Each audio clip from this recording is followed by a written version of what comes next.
সরকার পাম তেলের দাম কমানোর ঘোষণা দেওয়ার এক সপ্তাহ পেরিয়ে গেলেও বাজারে কোনো প্রভাব পড়েনি। এখনো বাড়তি দরেই বিক্রি হচ্ছে পণ্যটি রাজধানীর খুচরা আর পাইকারি বাজারগুলোতে। বিক্রেতারা জানিয়েছেন নতুন দরে তেল পাচ্ছেন না তারা, ফলে আগের দামেই বিক্রি করতে হচ্ছে। আর বিশ্লেষকরা বলছেন তদারকি সংস্থার নজরদারি না থাকায় সুফল পাচ্ছেন না ভোক্তারা। রঞ্জিবুল মিজানের রিপোর্ট। ওয়ালটন এখন দেশের সীমানা পেরিয়ে পৌঁছে গিয়েছে 50টিরও বেশি দেশে। ওয়ালটন, ঘরে ঘরে বিশ্বজুড়ে।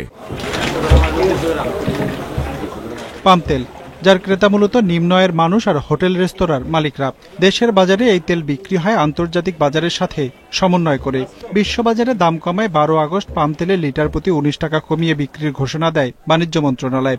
নতুন দাম নির্ধারণ করা হয় প্রতি লিটার 150 টাকা। বাস্তবতা হলো দাম কমার এক সপ্তাহের বেশি পার হবার পরেও নতুন দর কার্যকর হয়নি বাজারে।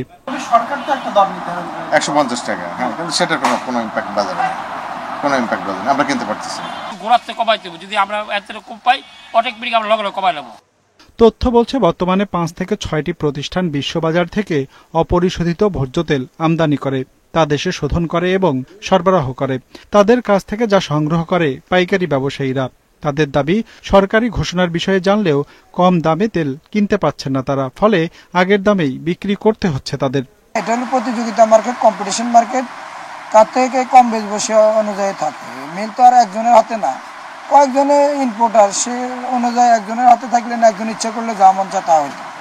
মানে কয়েকজনের হাতে কে কার থেকে কম বেচতে পারে। প্রতিযোগিতার মধ্যে বাজার সবসময় থাকে। যে বাজার অবস্থা এখন ভালো না, তো তার এখন ইন্টারন্যাশনাল বাজার এখন একটু দাম বাড়তি, তো তার জন্য তারাও কমে দিতে পারছে না। মিল তারা যদি রেট কম ধরতে পারে তাহলে আমরা এখান থেকে কমে কিনে আনতে পারবো।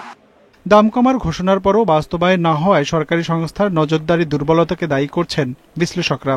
তাদের দাবি, কয়েকজন অসাধু ব্যবসায়ী সম্মিলিতভাবে দাম নিয়ন্ত্রণ করে, ফলে সরকারের ঘোষণা থেকে যায় কাগজে কলমে, যার সুফল পৌঁছায় না ভোক্তার কাছে।